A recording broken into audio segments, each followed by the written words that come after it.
Hello, I'm Alex Davies and I'm founder of Wealth Club. Today I'm with Alistair Badman, CEO of Workhorse, to talk about their EIS investment opportunity.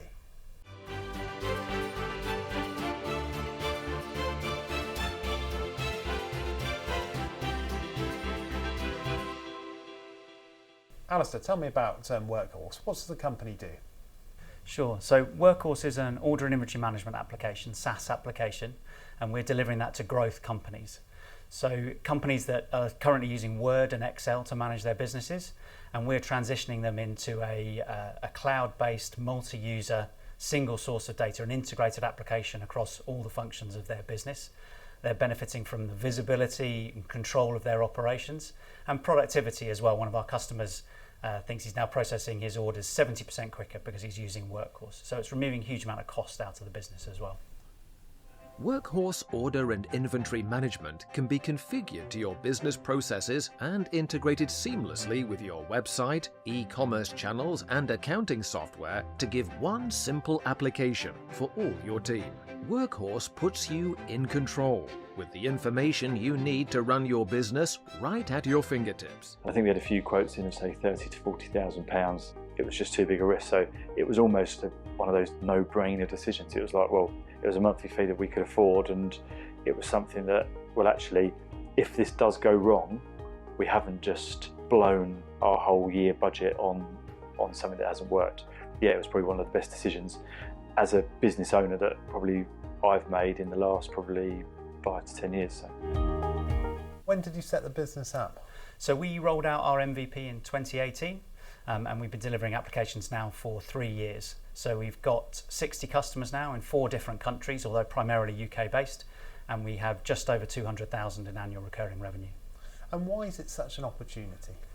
It's just the size of the market. It's a £1.7 billion market in the UK alone, and it's a horizontal product. So we're not tied to one specific vertical sector, and we've had success in sectors as diverse as furniture and design, food and drink, manufacturing, even ecclesiastical clothing.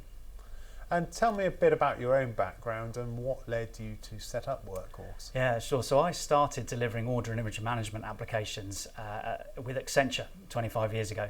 Now that was to large corporate clients such as Nokia, and it pretty quickly I started moving down the food chain. I really enjoy working with smaller businesses.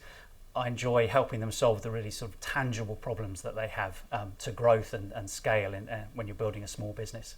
And I get a huge amount of satisfaction out of doing that. You really get a good view of the difference that you're making when you're working with these businesses. And we've really helped our clients to grow and realise the true potential of their business. Okay, so let's talk about the business model. Who are your customers and how do you get them? Yeah, so we are targeting growth companies. So for us, the definition of a growth company, they've got 1 to 5 million in turnover with about 5 to 25 employees. They've had some measure of success in their business, so they've usually been around for a little while, but they've gotten stuck with the systems they're using to manage their business. So 80% of our clients are still using Word and Excel to manage their operations. It's huge admin overhead when you're doing that. So they're looking for something out there that can help them grow, help them get a bit more control over what they're doing. And how does your company make money? So we charge a monthly subscription. It's typically £395 a month, and then we also charge an onboarding fee. Now that varies depending on the complexity of the business and the amount of help that they need from us, but it's usually somewhere between about £2,000 and £4,000.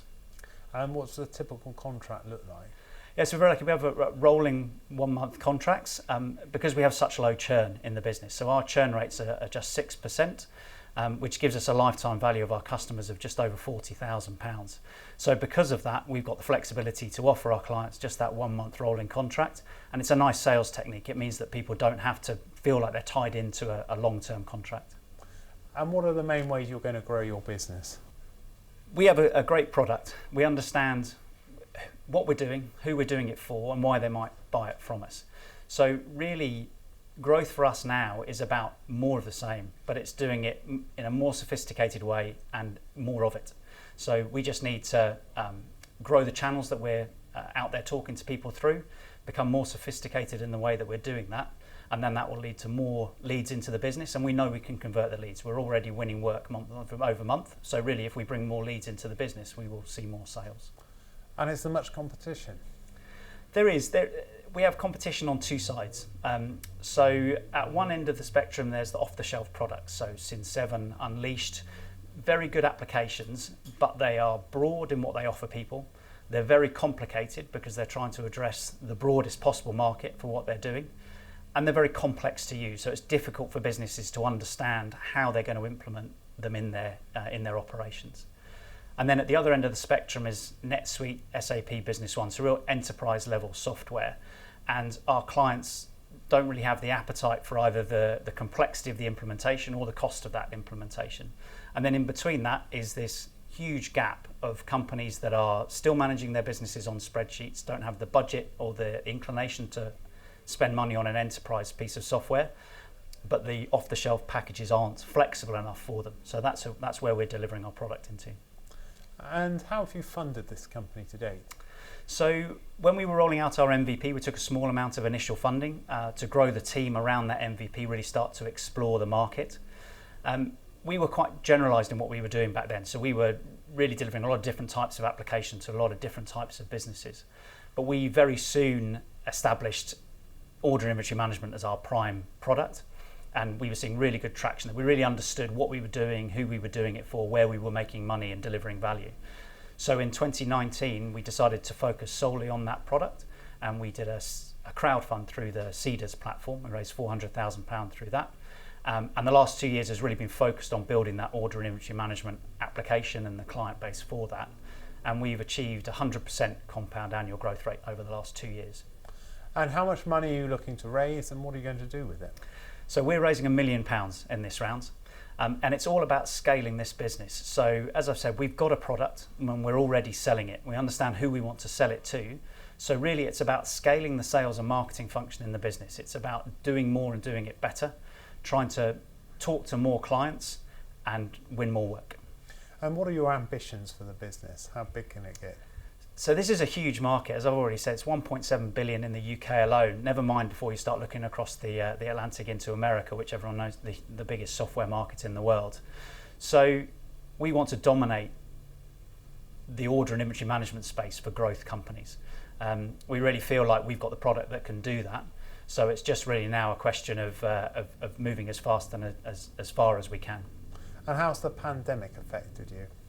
It's been a challenge, there's no doubt it's been a challenge. Workhorse has a really good proposition for a remote or a hybrid working environment, but our clients have found it very difficult. It's the toughest trading conditions for centuries.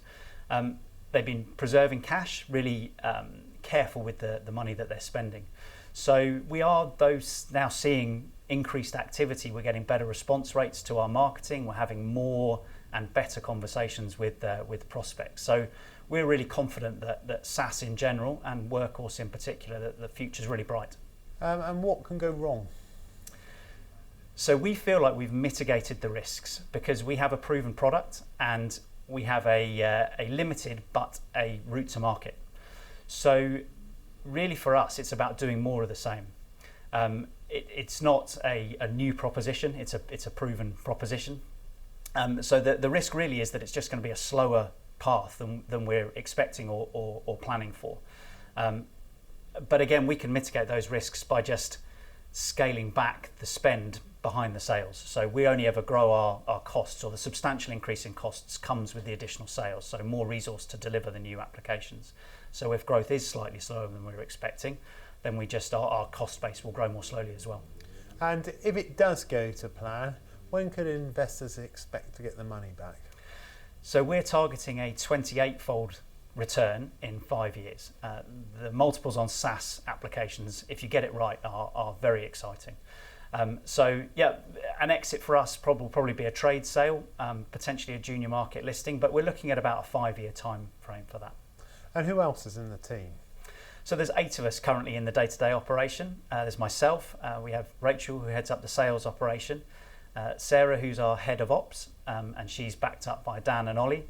And then our technical team is over in Sofia. So we've got 3 developers over there, headed up by Stefan, and he's supported by Asen and Dimitar.